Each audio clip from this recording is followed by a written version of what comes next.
নমস্কার বন্ধুরা, কেমন আছেন সবাই? আশা করি সবাই সুস্থ আছেন, ভালো আছেন। আরও একটি নতুন ব্লগে আপনাদের সবাইকে স্বাগত। এই দেখুন, আমার ঘরের সোফাটা তো আপনারা সবাই এতদিনে আমার ব্লগে দেখেছেন। জ্যাজির ঘরে একটা বেড কেনার কথা প্ল্যানিং চলছিল। তারপরে ভাবলাম আমার সোফাটাই তো বেড বানানো যায়, যতদিন চলে এই সোফাটাকেই বেড বানিয়ে ইউজ করি। কেন আমরা সোফাটাকে বেড বানিয়ে এতদিন ইউজ করতাম না? সোফাটা খুব একটা পোক্ত নয়, নর্মাল দোকান থেকে কেনা, অর্ডার করে বানানো নয়। এই দেখুন, সোফা স্টোরেজটা খোলার পরে কি বেরিয়েছে। এত মায়া জড়ানো জিনিসগুলো যে এগুলো কাউকে দিয়ে দিতে মন চায় না। জ্যাসলিনের ছোটোবেলার জুতো, যতবার দেখি ততবারই মুখে একটা আলাদা হাসি চলে আসে, যে এত ছোট ছিল আমার মেয়েটা, দেখতে দেখতে কত বড় হয়ে গেল, তাই না? যাই হোক, সোফাটা খুব ভালো করে ক্লিন করে নিলাম আজকে। লিকুইড অনেক কিছু মিশিয়েছি জলের মধ্যে, বেকিং পাউডার, ভিনিগার, সার্ফ এবং একটু কমফর্টের কন্ডিশনারও মিলিয়ে নিয়েছি। আর এই মিক্সচারটা দিয়ে পুরো সোফাটাকে খুব যত্ন করে পরিষ্কার করে নিয়েছি। পুরো গামলা ভর্তি নোংরা বেরিয়েছে। আর এই দেখুন, এসেই অমনি নিজের বিছানা দখল করা হয়ে গেছে। এখন লুকটা দেখে বলুন তো কেমন লাগছে?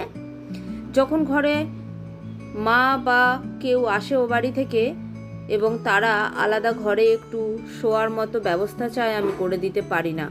তার জন্য ওরা থাকতেও পারে না, এদের অসুবিধা হয় যথেষ্ট। তাই এটা ছুটিতে রেডি করে রাখলাম। আবার দরকার হলে বেডটা গুটিয়ে দিয়ে সোফা বানিয়ে নেব। এটা ওর বুকস টেবিল, এখানে দাদু দিদার ছবি, আর ওখানে রয়েছে ওর কম্পিউটার টেবিল। এই ঘরের অবস্থা দেখো। আসলে জ্যাসলিনকে আজকে একটু আমার বেডরুমেই পড়তে বসিয়েছি। সারা রাত এসি চলে তো, ঘরটা বেশ ঠান্ডা। বাইরে তো 40-এর উপরে গরম চলছে এখন, তাই বাকি দুটো ঘরে যাওয়াই যাচ্ছে না। তাই জ্যাসলিনকে বললাম, তুই ফ্লোরেই আজকে পড়তে বস, প্রজেক্টের কাজ বাকি আছে, কর। এই ঘরটা অনেকটা ঠান্ডা, দরজাটা বন্ধ করে রেখেছি বলে ঠান্ডাটাও যথেষ্ট রয়েছে। তাই সে এই ঘরে সমস্ত প্রজেক্টের কাজ করছে। আর ওই এক বালতি জামা কাপড় দেখলেন, ওটা সমস্ত ভাঁজ করে গুছিয়ে ফেলেছি। এবারে যে যার জায়গায় সে চলে যাবে। এই লন্ড্রি ব্যাগটার মধ্যে প্রতিদিনের জামা কাপড় আমি ভাঁজ করে রাখি, সেখানে সমস্ত জামা কাপড় ঢুকিয়ে রাখবো। এখন প্রজেক্টের কাজের পরে চলছে হিন্দি লেখার কাজ। ধরে ধরে লিখলে জ্যাসলিনের হ্যান্ডরাইটিং কিন্তু খুব একটা খারাপ না, কিন্তু সে এত তাড়াহুড়োয় থাকে যে আর ভালো মন্দ দেখে না। এক বস্তা পুরনো বই খাতা জমা হয়েছে। এগুলো এত ভারী হয়ে গেছে যে টেনে কিভাবে নিচে নিয়ে যাব বুঝতে পারছি না। এই ছোট্ট প্লান্টারটা দেখুন, হেক্টর আমায় কিনে দিয়েছিল। কি সুন্দর না, ভীষণ কিউট দেখতে। এর মধ্যে দুটো মানি প্লান্ট বসিয়ে দিলাম, যদি হয় তাহলে ঘরের ভেতরে রাখবো। আর এই জুতোটা আমরা ম্যাক্স থেকে কিনেছিলাম, আপনারা তো জানেন। ভীষণ নোংরা হয় একবার পরলেই, আবার একবার ধুয়ে দিলেই ভীষণ পরিষ্কার হয়ে যায়। সেদিন মাদের নিয়ে যে বাইরে একটু খেতে গেছিলাম আইসক্রিম, তো সেদিনে আমরা যে কলকাতা বাজারে গেছিলাম, তো সেদিন এই জুতোটা জ্যাসলিনের জন্য কিনেছি। আমাদের জন্য বেশি কিছু কিনিনি, জ্যাসলিনের জন্য এই জুতোটা কিনেছি আর দুটো কসমেটিক কিনেছি।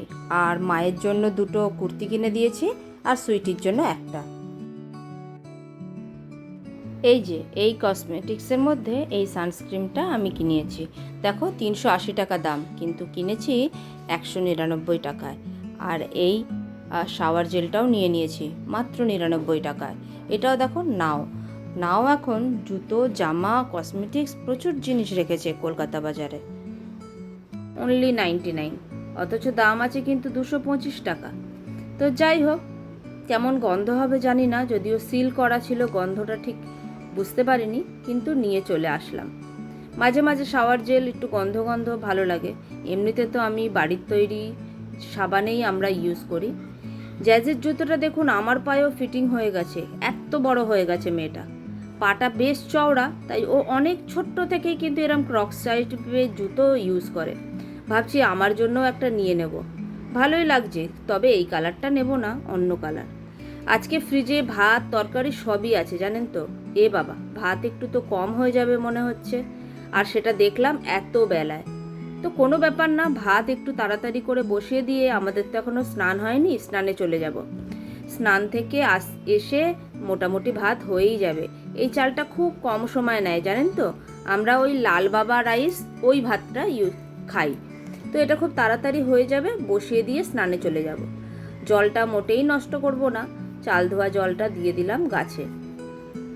এই চাল ধোয়া জলটা দিলে গাছের কিন্তু বেশ খাদ্যের ঘাটতিটা পূরণ হয়, আর আমারও এই জলটা ওয়েস্ট হয় না। বাইরে রোদ্দুর দেখছেন, একদম ঝাঁঝা করছে, একদিনেই সমস্ত গাছের গোড়া শুকিয়ে যায়। এই যে স্নান করে চলে এসেছি আমরা দুজনেই, খাবার দাবারও গরম হয়ে গেছে। জ্যাসলিনের মুখ ভার কেন বুঝতে পারছেন? তাকে হাতে মেখে খাইয়ে দিতে হবে, আজকে তার জেদ। আজকে সে নিজে হাতে খাবে না, তাই জন্যই তার রাগ হয়েছে। ঠিক আছে অকর্তা, আর কি করা যাবে, সমস্ত কিছু মেখে খাইয়ে দিই। আমাদের খাওয়া দাওয়া হয়ে গেছে। তো চলুন আজকের ব্লগটা এখানেই শেষ করছি। আপনাদের কেমন লাগলো ব্লগটা অবশ্যই জানাবেন। ভালো লাগলে একটা লাইক করে দেবেন। আমাদের ব্লগ আপনাদের কেমন লাগছে একটু কমেন্ট সেকশনে কমেন্ট করে জানালে খুব আনন্দ পাবো। আপনাদের একটা কমেন্ট আমাদের নেক্সট ভিডিও বানাতে আমাদের খুব সাহায্য করে। আজ তবে আসি, আবার আসবো আগামী ব্লগ নিয়ে। টাটা।